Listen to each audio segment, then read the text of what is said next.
If you watched TV in the 70s and 80s, chances are you watched the shows of Glen A. Larson. And chances are some of those shows seemed a little familiar, because Larson had a knack for creating stories based on already popular ideas. But in 1976, James Garner confronted the producer over stealing one particular episode of the Rockford Files for his own show, Switch. Then, according to witnesses, there was blood. Stay tuned to find out what episode led to a fistfight on the Universal backlot. Next on Dark Tube TV's Wicked History, presented by Best Eps.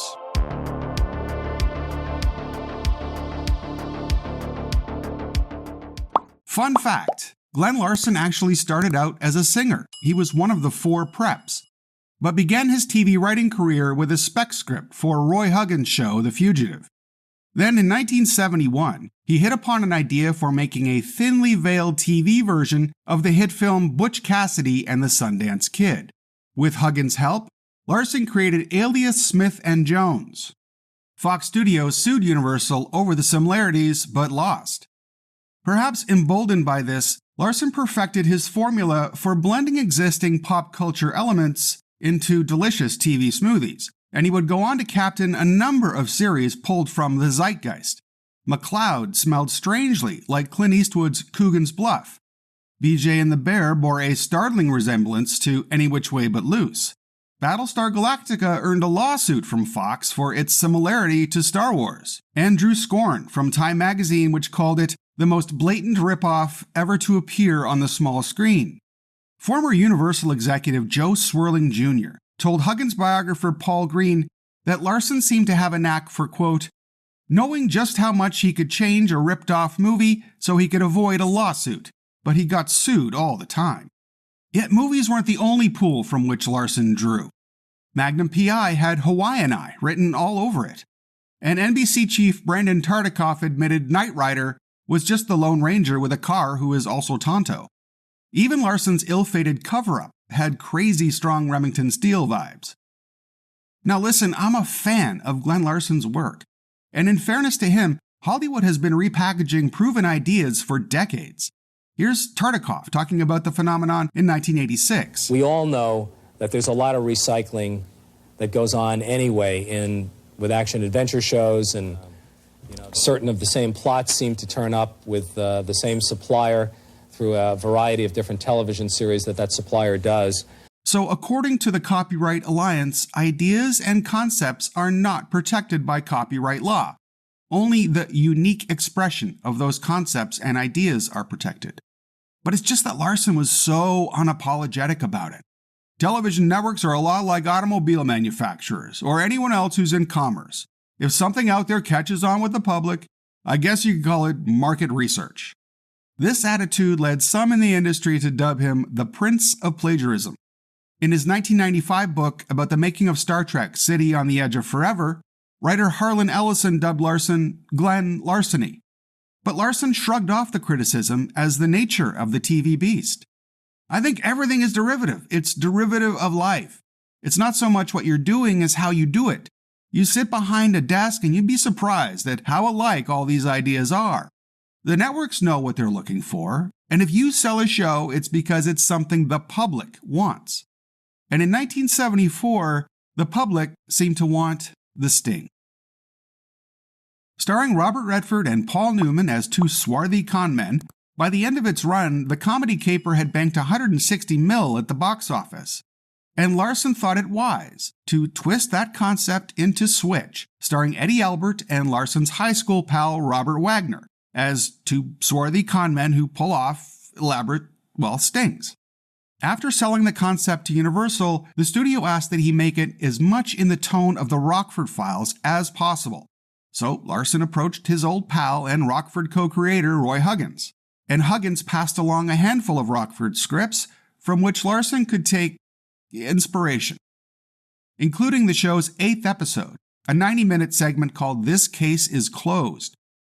Told in Rockford's remembered flashbacks, it's about the PI getting hassled and kidnapped while doing a background check on a guy who has the cops, the FBI, and even the mob breathing down his neck. Much fisticuffs ensue.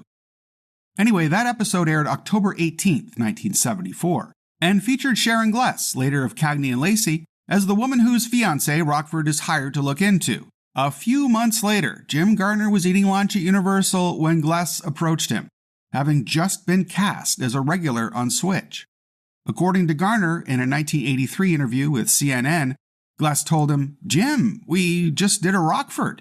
With Jim confused, she went on to explain that in an episode of Switch she'd just filmed, she recognized the guest actress's dialogue because she'd played the same role on Rockford the previous season. That Switch episode in question was the show's 11th, Death by Resurrection, about Wagner and Albert getting hassled and kidnapped for doing a background check for a guy who, well, you get the idea. But exactly like This Case is Closed, it's also told in flashback. The credit for writing on that episode went solely to Glen Larson. Rockford showrunner Stephen J. Cannell and its star James Garner were furious. He had the gall to lift plots and just put different characters in them, Garner wrote in his memoir. The day after that Switch copycat episode aired, Cannell and Huggins penned an angry memo to Universal's senior VP, Frank Price, who happened to be a former TV writer himself and was also Huggins' son-in-law. They demanded to know how the heck this happened. Now, according to the very excellent book, 45 Years of the Rockford Files by Ed Robertson, they asked, "What can be done to repair the damage which has already been inflicted on us by this blatant plagiarism, in violation of guild rules and without credit or compensation?" And they proceeded to break down the copied scenes between the two episodes, and included the TV listings for each episode, which bore laughable similarities. The Writers Guild of America agreed with Cannell and Huggins, and ordered Switch's on-screen writing credit changed to Cannell and John Thomas James, a pen name for Roy Huggins. Larson was further ordered to pay a hefty fine, but this did not dissuade him from prolonging his purloining, though he didn't realize he might want to start looking over his shoulder. In 1976, Larson dropped by the Rockford set at Universal, hoping to let bygones be bygones. Outside the studio commissary, he approached Garner smiling. Garner reportedly asked him to leave, but Larson put his arm around Garner's shoulder. "No hard feelings," he said. "Get your arm off me," Garner scowled. When Larson didn't comply, Garner slapped him across the face. When that didn't seem to send the message, Garner punched him in the mouth. "I was so goddamn mad for him stealing our stuff, I hauled off and belted him, knocked him clear across the curb and into a motorhome. It's a good thing I only hit him with my left hand, because if I'd hit him with my right, I'd have killed him." Witnesses said the sheepish Larson left the lot with a bloody lip. "If the Writers Guild fine didn't teach him, I will. And I did." Afterwards, a contrite Garner called his producing partner, Meta Rosenberg, waking her up, saying, "I think I'm going to jail. I just punched Glen Larson." Now, to my knowledge, Larson never pursued the matter legally. Maybe it's because some in the industry defended the actor's actions. "It was so blatant," actor Jimmy Linden said in 1985. "One can change a situation, can change a member of the cast, but this one was almost the same, line for line, word for word." Now, why Glen Larson took to stealing ideas is anybody's guess. Perhaps the musician in him simply thought he was doing cover versions of things. But it's puzzling, especially on Switch, when the writing staff of that show had three of America's best TV scribes. Michael Kozel, who went on to create Hill Street Blues, Donald P. Bellisario of Quantum Leap and NCIS fame, and future Rockford Files writer David Chase. Okay, he also created The Sopranos. The 1979 book, The American Vein, summed up Larson this way: "If Larson has yet to be original, he has been prolific. Whilst we wait for a more individual signature from Larson, we will doubtless continue to be impressed by his apparently unerring choice of which banks to rob and the way to escape with the loot." But, to his credit, Larson never complained when people seemed to lift ideas from him. On October 8, 1982, Larson's Knight Rider called its fourth ever episode Good Day at White Rock, a take on the Brando film The Wild One. It's about the visiting hero helping locals against a band of bad guy bikers. Just 4 months later, on February 22, 1983, Stephen J. Cannell's The A-Team called its fifth ever episode Black Day at Bad Rock, about the visiting A-Team helping the locals thwart a biker gang. As Larson said in 2009, execution is everything. Everybody has good ideas. There could be 3 people in a room with a great idea for a series, but getting it made?